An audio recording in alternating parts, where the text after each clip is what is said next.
Hi, it's Hazel. Welcome to my channel, Hazel and Aka Design. Today is going to be a short but fun and hopefully informative video about combining two supplies, or a supply and a tool that you probably have in your craft room. One of them is wallpaper sample pages.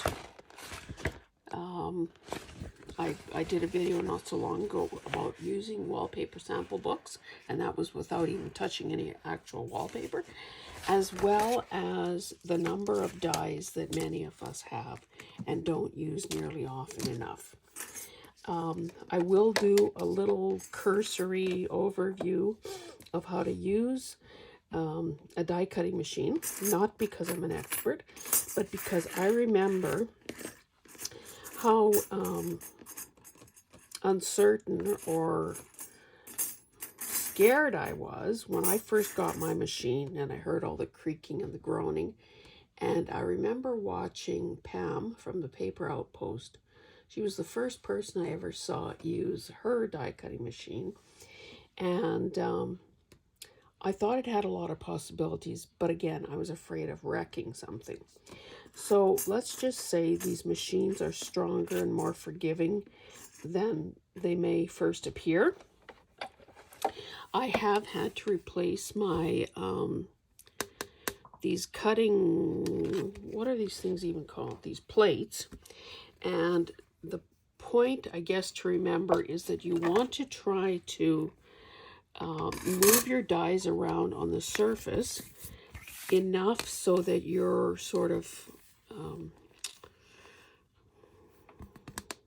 damaging using all parts of the surface.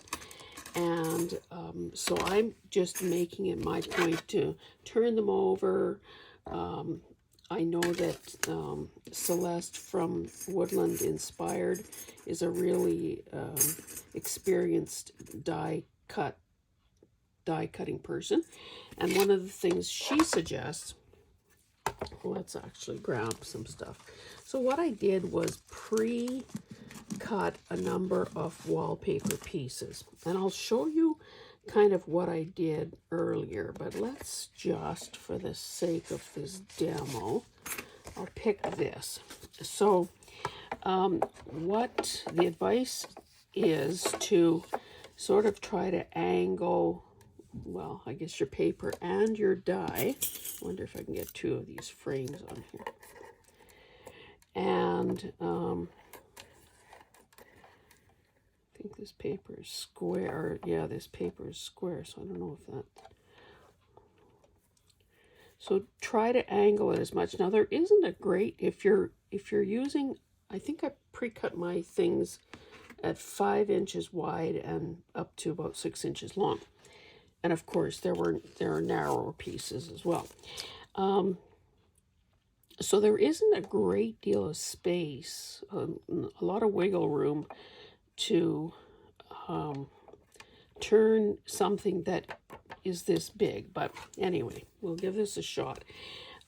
So essentially, from what I've done today with all this wallpaper, and it's all, you know, vinyl wallpaper, is discovered that it's really easy to work with. I haven't had to use any additional shims to get the right amount of pressure to cut. It's resilient and tough, so it doesn't, you know, you don't tear it as you're trying to maybe get it off the die. And yeah, it's the cat's meow.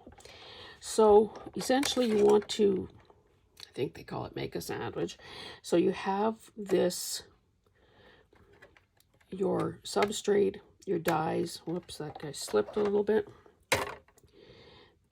Geez, I hope you can see this. If you don't see it right here, you will see it as it goes through, of course. So anyway, you've got your whatever it is that you're cutting. So in this case, it's this vinyl wallpaper. Haven't tried it with vintage wallpaper rolls because the sample book sheets are taking up far more space physically and mentally. So you've got, well, let me go a little step further. So there's this initial thing that's quite thick. I don't know if, maybe I've never turned this over, but what the heck, let's turn that over. This is another, okay, it's called thin die adapter. Maybe I should turn that over too, because you can see the wow that is in it. Then the plate that this paper and die are sitting on. And then, of course, the top plate that is going to hold it all together. Now, you want to, you know, obviously not move things around too much. And you want to kind of get it in there to the point that you have some resistance. And then, of course, begin cranking. Now, apparently, and I'll just pull this forward a bit because it's butting up against an obstacle here. Apparently, there are electric ones. I think when I bought my machine, which would be a couple or 3 years ago, it was close to $200. So, you know, there is a cost to it. So I can only imagine that an electric one would be even more money. Now, okay, is that 3 times I've gone through? Probably overkill, but, you know, I haven't had an issue with it not cutting today. Oops. Okay, so I'm going to get this. I'll take this out of here and I'll move all this stuff away so that I can show you the results that I've gotten so far. Let me get this baby off here. Okie dokie. Okay, so sometimes, depending on the complexity of the die, you can have a heck of a time getting the paper out of the die. There are these little teeny tiny holes, and I use this pokey thing from the Dollar Tree just to help dislodge this. Now, if this were, you know, kind of more fragile paper, at this point, I could tear this, but that is not obviously happening with vinyl. And of course, in this case, I've got this beautiful little rectangle that is the byproduct of the cutting. So I'll just set those things aside there and take this other one out. Now, and you see how easily it came out of that. Now, of course, I could also, you know, get a nicer edge on here and save pieces like this for snippets or clusters or whatever. But again, you know, I think it's finally gotten through to me that I do not need to save every micro piece of paper that comes into my possession. But if you wanted to, you certainly could. And I want to, so there. Okay, so again, beautiful little oval. And now on this particular frame here, there are only 4 little points, 4 little holes for helping dislodge the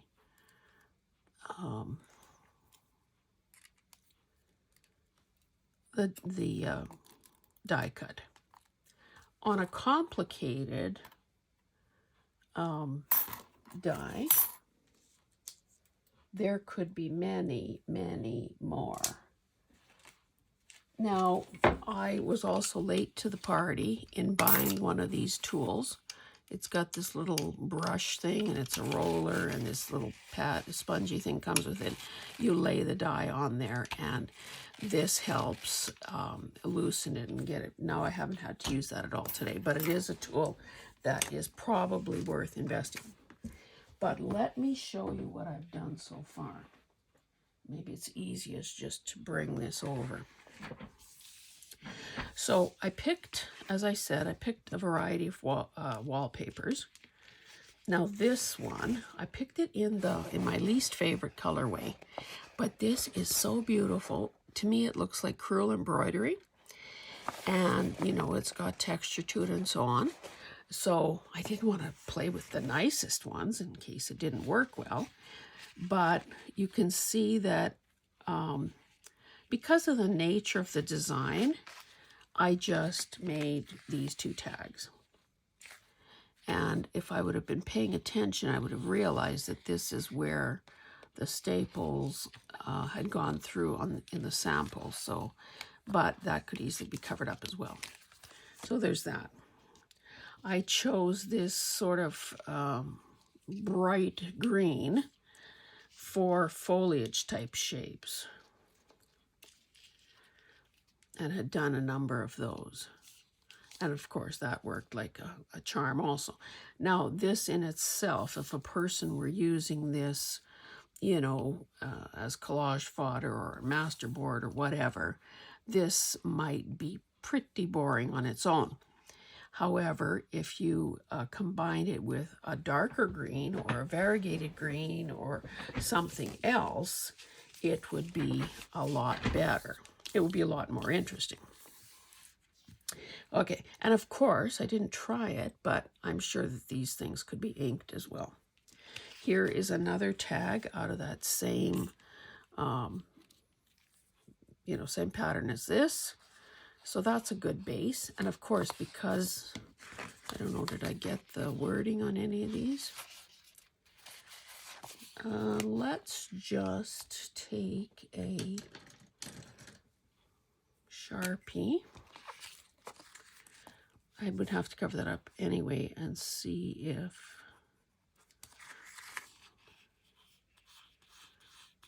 it's easy enough to write on this directly. So I would imagine that a ballpoint pen would work as well. So they don't even need to be backed. So a very tough and resilient tag that doesn't need to be backed. So who doesn't love that? Okay. So I also had wallpaper that looked like wood grain. So I did some of those. So you can see these look like frames. Well, they are frames, but they look like actual picture frames because of the wood grain effect. So there are those ready to go.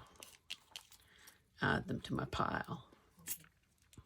Now, I bought this one with a French Bulldog because my daughter has Gertie, a French Bulldog. Now, I think the one with the vertical design looks better than the one horizontal because, I don't know, maybe I'm full of you-know-what, but I think these are really cute. And, of course, that's not Gertie's color, but there must be some. There are chocolate-colored French Bulldogs out there. Okay, I thought that that wood grain would be just beautiful with my tree dies. Now, I did have more. Where? I think, well, if you saw other videos, you know that this is how I store my dies. I bought a bunch of these plastic envelopes, added the labels, have the little magnetic sheet inside. Anyway, this is the one labeled trees and butterflies, because why not? Oh, and they sit like this in a drawer and alphabetical by the label that's on there. Now, I was disappointed to see that the only other tree dies I had were spruce trees. And of course, we don't want brown spruce trees. So that's why I ended up using that tree stencil instead. So these are very dramatic and I just love them. I also tried it in the green because, of course, well, not that there'd ever be a green trunk or branches, but so maybe that was a little boo-boo on my part.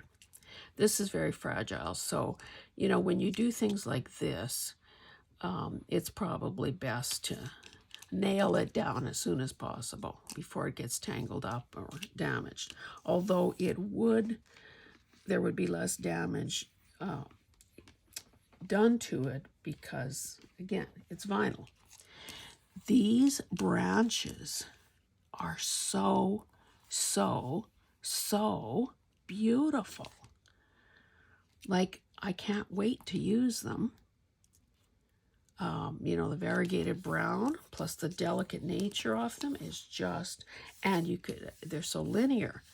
So imagine putting, you know, kind of intertwining them or overlapping them or whatever you want to call it, and gluing them down as a page edging. Doesn't that look beautiful? So there's that. Then, because I still had brown, I thought, well, how about a house or two with brown siding? So those two are really cute. And did you know that the door opens? I don't know, does this one? Maybe not. Oh, yeah. The little door opens. Anyway, I thought those were really cute. Then I did a brown truck because I hate to have wasted space. You know, if I can fit a smaller third thing on, then obviously I want to. Oh, and the final thing that I will show you,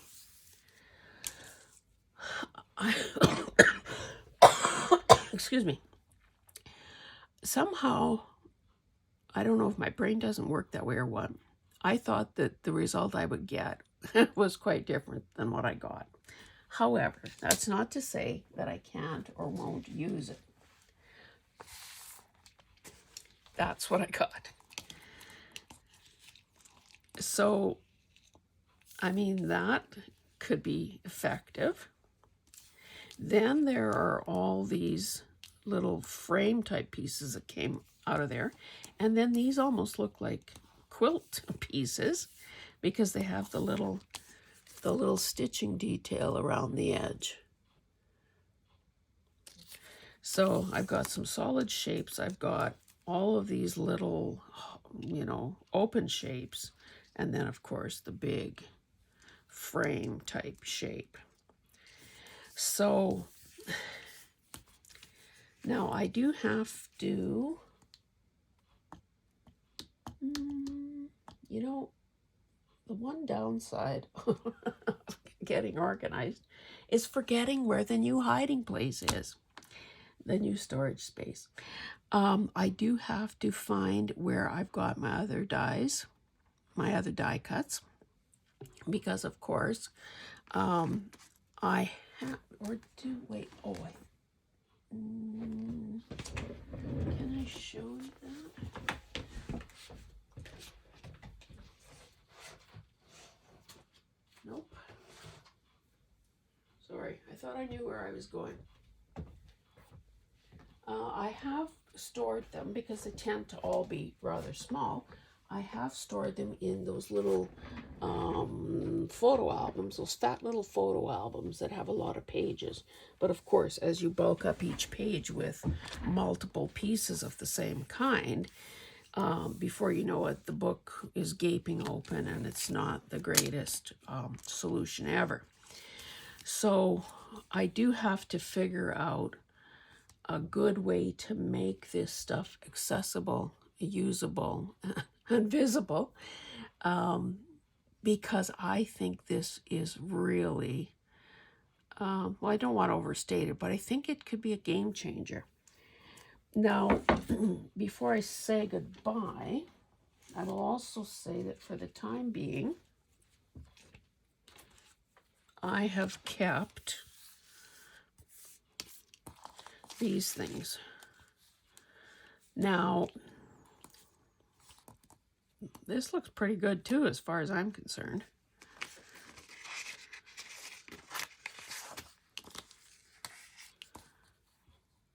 You know, I don't know. are there possibilities for layering it? How hard am I going to work to try to save these additional little pieces? Like, that's pretty dramatic, I would say. But again, the realization that we cannot save and use every possible thing.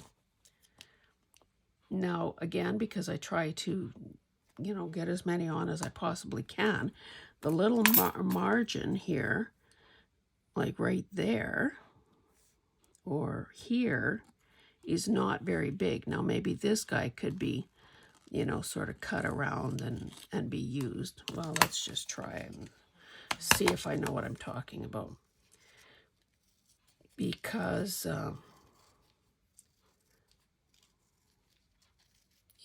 really, truly, the easiest thing is to throw it out and never have to think about this again. But maybe it's so gorgeous that I will be inclined to say, see, and that's so very close to the edge there.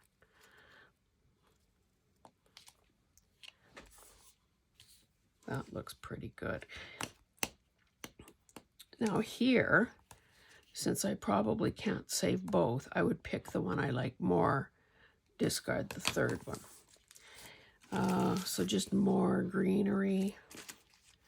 This one was a bigger piece. I got 6 pieces on there. Now these, it's pretty hard to absolutely have it centered.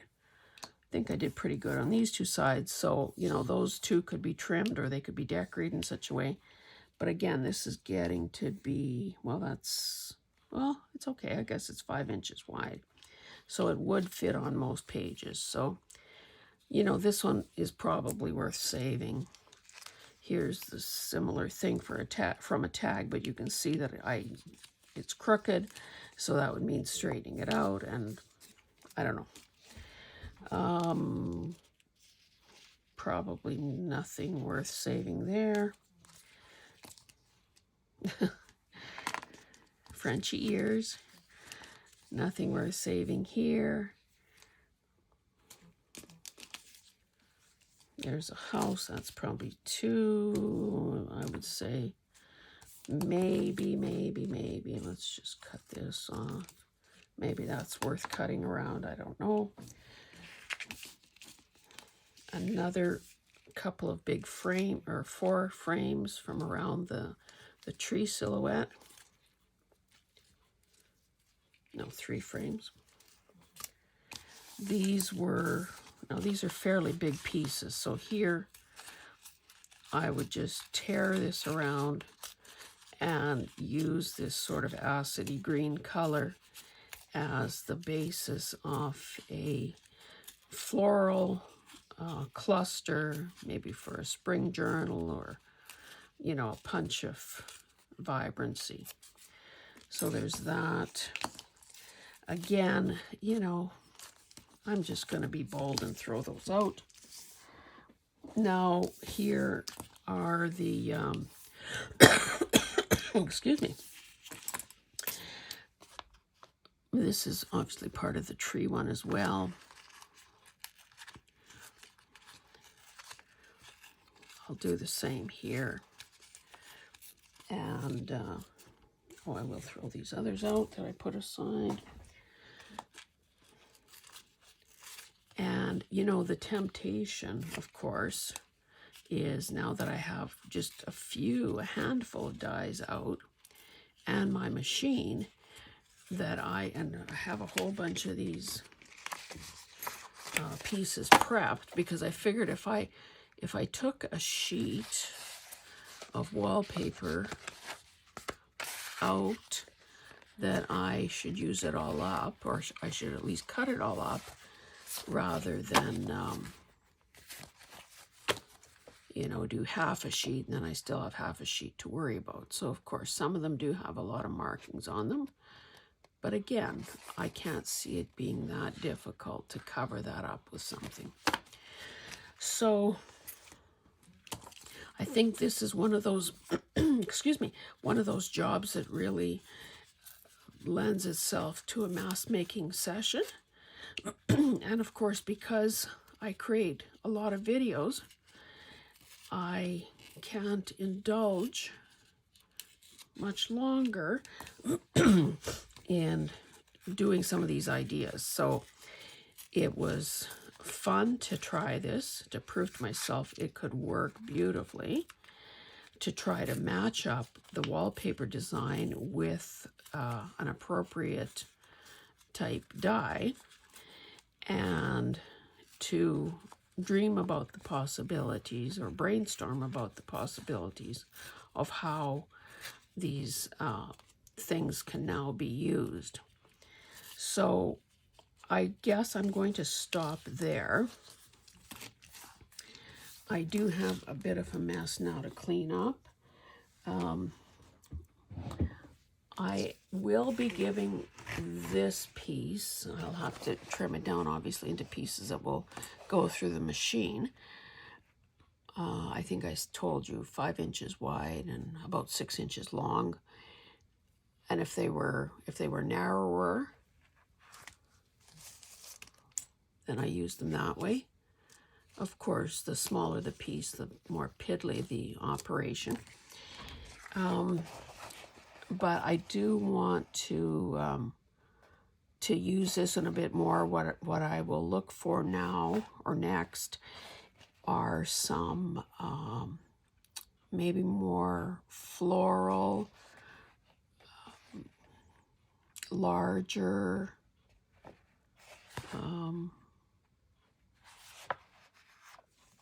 larger shapes. Now, one thing I didn't get to, and I wish I would have thought of it well, were these. Look at that. I paid $2 for that. So this, I don't know if you can see it. Maybe if my light hits it just right, you can see that it is actually a tag with that stitch line around it.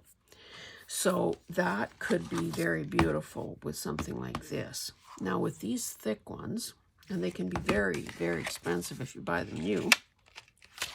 Here's another one that I have that are these, excuse me, these labels and these little flourishy things.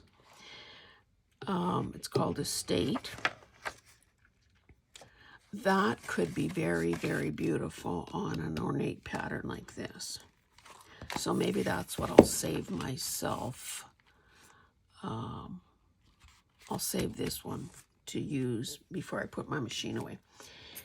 So, oh, incidentally, if you're using a thick one like this, obviously you don't need all those other levels of plates and shims and so on.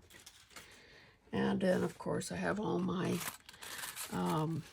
these things to redo. Look at this cute baby one. The reason I pulled it out is because I should be working on that baby journal. You know, gestational periods do not wait for journal makers. So whether I'm ready or not, that baby is going to be born in April. So I need to get on with that. Yeah, so I hope that this has been helpful. I hope that if you have a die cutting machine, that you pull that baby out and use it.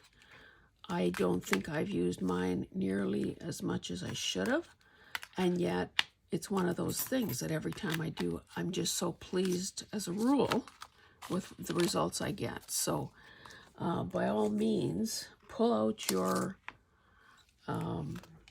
stuff and use it. Anyway, guys, I will leave it there. I will see you in the next one. Bye.